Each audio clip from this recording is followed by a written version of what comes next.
Le Mali, le Burkina Faso et le Niger actent officiellement leur retrait de la CEDEAO.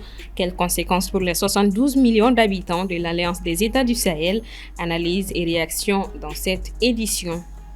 Canal Plus au service des élèves de l'île Dialagoum dans le cadre de son programme Impact Plus. La structure a distribué des kits scolaires aux élèves de l'île de Dialagoum, un geste de solidarité pour améliorer les conditions d'apprentissage. Coup de frein au déplacement de fonctionnaires. Le Premier ministre Ousmane Sonko met en place des restrictions strictes sur les missions à l'étranger des fonctionnaires sénégalais. Objectif, réduire les dépenses publiques. Décryptage des nouvelles mesures dans ce journal. Ravi de vous retrouver pour une nouvelle édition. Bonsoir à toutes et à tous. Bienvenue dans ce journal.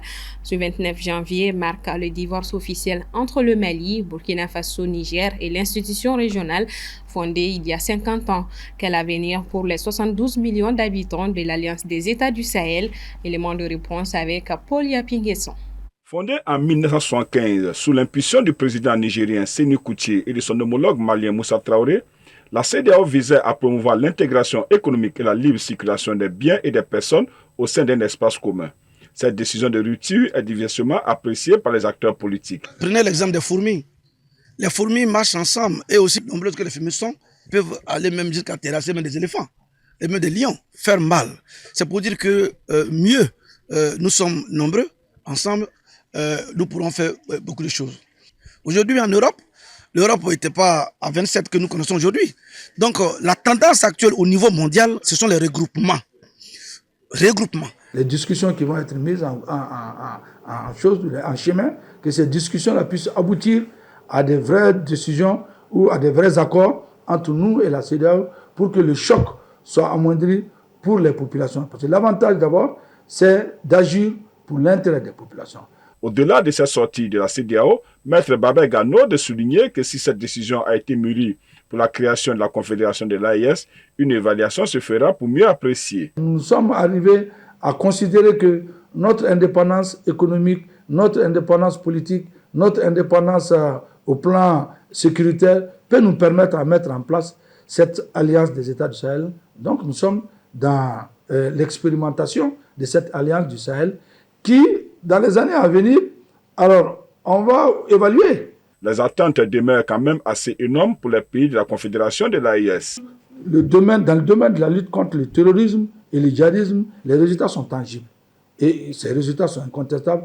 Les États du Sahel sont en train d'engager des vrais résultats dans la lutte contre le djihadisme et dans le Gourma et dans le nord du pays et partout où nous partageons nos frontières. Nous avons 3 frontières que nous partageons entre nous. Nous luttons, nous avons une mutualité de nos forces de défense et de sécurité qui agissent ensemble et qui luttent contre le terrorisme dans ce sens. Ça, ces résultats-là sont tangibles.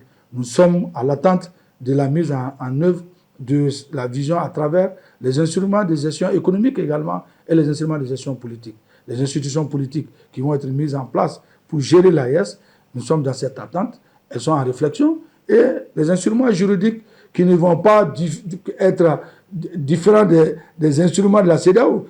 Pour l'ancien ministre togolais de l'Intérieur, François Bokor, aujourd'hui avocat au barreau de Paris, le départ de ces 3 pays aura le mérite de clarifier les contradictions afin de mettre entre parenthèses les contradictions que la CEDEAO a traversées. Avant de souligner, je le cite, « À quelque chose, malheur est bon. Comme on le dit souvent, le départ de ces 3 pays permet à la CEDEAO actualisée de retrouver la cohérence entre les principes qui énoncent son projet et à la réalité à laquelle elle veut faire face efficacement. » Fin de citation. Le ministre malien des Affaires étrangères, Abdoulaye Diop, a été désigné pour mener les discussions techniques avec la CEDEAO au moment où l'organisation régionale a officialisé, mercredi 29 janvier, le retrait du Burkina, du Mali et du Niger. Cette décision est intervenue lors de la réunion ministérielle de la Confédération des États du Sahel du 26 janvier à Ouagadougou. Les 3 ministres ont convenu d'adopter une approche commune dans leurs discussions avec la CEDEAO, privilégiant la sauvegarde des intérêts de leur population. Direction Badiangara en janvier 2025, grâce à une collaboration étroite entre MSF et les autorités sanitaires locales, une unité de transfusion sanguine voit le jour au CSCOM de Mouri. Cette initiative marque une étape importante pour améliorer l'accès aux soins vitaux dans cette région où les déplacements restent fortement entravés par l'insécurité et l'état des infrastructures. Faciliter la disponibilité du sang pour les patients nécessitant une transfusion, réduire les pathologies et complications liées au manque de sang et limiter les transferts vers Bandiagara, souvent difficiles en raison des contraintes sécuritaires et logistiques. C'est la vision de cette unité de transfusion sanguine qui permettra d'alléger les pressions sur les hôpitaux de référence et de renforcer la capacité de prise en charge locaux. Quand on me disait 3 ans en recul qu'on devait avoir une unité de transfusion sanguine à Mori, Metmou, je dirais que ça serait une utopie. Aujourd'hui, c'est devenu une réalité. Je suis envahi par l'euphorie, la joie. Ce qui m'anime aujourd'hui me dépasse. C'est-à-dire notre rêve est devenu une réalité. Jadis, nous parcourions des kilomètres, des vingtaines de kilomètres, sinon des centaines de kilomètres pour faire la transition sanguine, souvent à Baïra, souvent à Mopti et voire même Bamako. Aujourd'hui, c'est la fin de ce calvaire-là. L'inauguration de cette unité illustre l'impact d'une collaboration efficace entre acteurs humanitaires et autorités sanitaires. Occasion pour le médecin-chef de Bandiagara d'appeler la population à donner son sang afin de sauver des vies. Le sang, c'est un liquide qui circule dans nos veines, qui est très précieux pour la vie. Rien ne peut remplacer le sang. Rien ne peut remplacer le sang. Que ce soit le sérum ou autre produit liquide, rien ne peut le remplacer. Quand un malade a besoin de sang, il faut obligatoirement le sang. À travers un don de sang.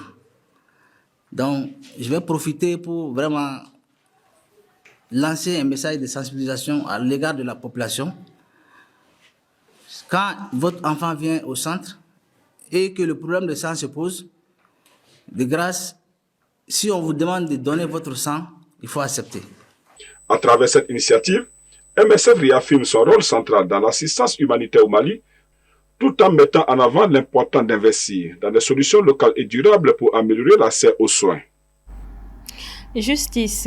Le tribunal militaire de Bamako a tenu son audience ordinaire correctionnelle le mardi 28 janvier. Cette session a inscrit au rôle 2 affaires majeures impliquant un total de 11 prévenus, dont des militaires de divers grades et des civils.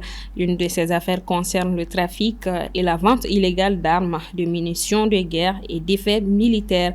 Le procureur magistrat colonel Soumaïla Bagayogo de préciser que selon le code de la justice militaire en vigueur, ces infractions peuvent être qualifiées de criminelles avec des peines allant de 5 à 10 ans, voire plus, ou de délits avec des peines de 1 à 5 ans maximum. Le groupe Canal+, dans le cadre de son programme Impact+, a procédé ce 30 janvier à la remise de kits scolaires aux élèves de l'école sur l'île de Dialagoum. Djeneba Samaki. Ce sont 262 élèves qui seront impactés par cette remise des kits scolaires dans le cadre du projet Impact Plus des Canal qui vient en appui aux efforts du gouvernement en matière de scolarisation, d'accès et de maintien des enfants à l'école. Nous accompagnons et nous allons continuer d'accompagner. C'est un début, c'est le tout premier, mais je sais qu'il y a d'autres qui viendront plus tard dans l'année, dans les prochaines années. On a amené des kits scolaires à ces enfants-là ce matin. Aussi, on a amené des vêtements. Voilà, c'est une collecte qui a été faite au niveau de Canal Plus même pour accompagner les jeunes élèves et les parents aussi. Ces programmes visent à alléger la charge financière des familles défavorisées, mais aussi à renforcer les partenariats autour de l'éducation. Dialagoum a été sélectionné car l'île a enregistré d'énormes dégâts pendant l'hivernage liés aux inondations. Vraiment, moi, je trouve cette aide la bienvenue parce que non seulement elle va permettre aux parents d'essayer de donner aux enfants les sacs et d'autres matériels scolaires. Même si l'école fait de son mieux, ça va aussi nous aider vraiment à économiser le peu qui nous reste.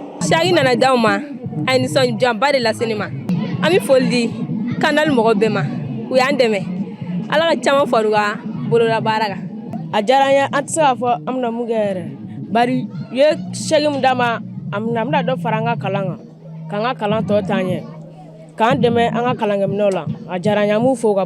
Créée en 2017 par l'association Karama, l'école sur l'île de Djalagoum est située entre Badalabougou, Manyambougou et les quartiers sans fil. Cette année, elle enregistre 262 élèves et est composée de 6 salles de classe. La remise des kits scolaires aux élèves de l'école par Canal Plus Mali a pour but de les accompagner dans le cadre du projet Canal Plus Impact.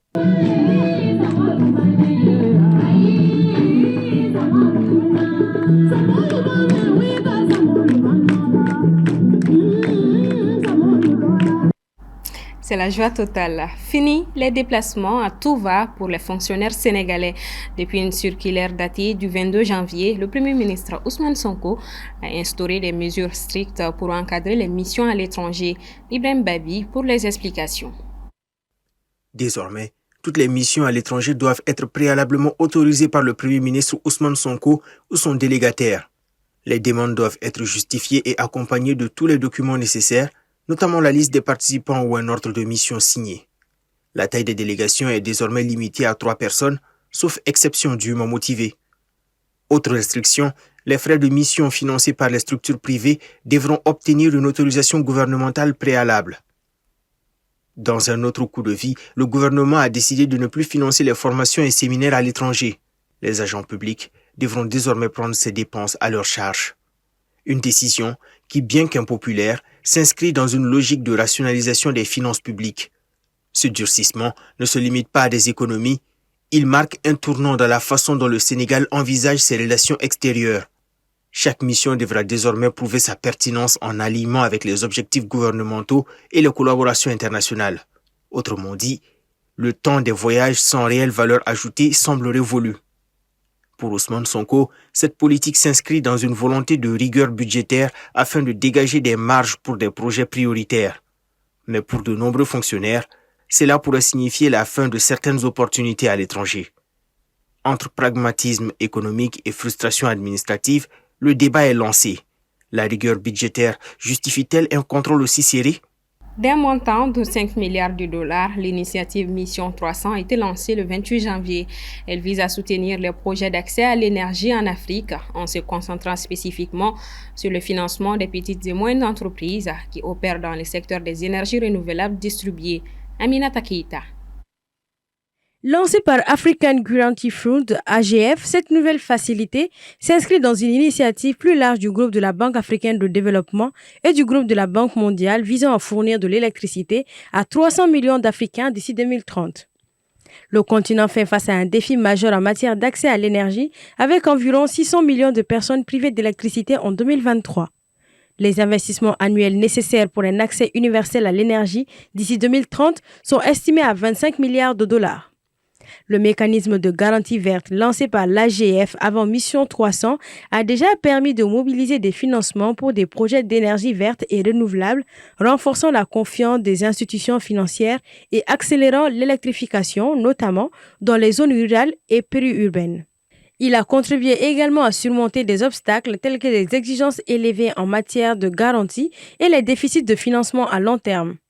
Un exemple récent de l'impact de l'AGF est sa participation à la syndication de crédit pour une centrale solaire de 40 MW à Madagascar. Ce projet qui améliore l'accès à l'électricité pour environ 285 000 personnes contribue également à la réduction des émissions de CO2, soutenant les objectifs de développement durable des Nations Unies. Et c'est ce qui referme ce 1945. Merci de votre constante fidélité. À demain pour une nouvelle page d'actualité.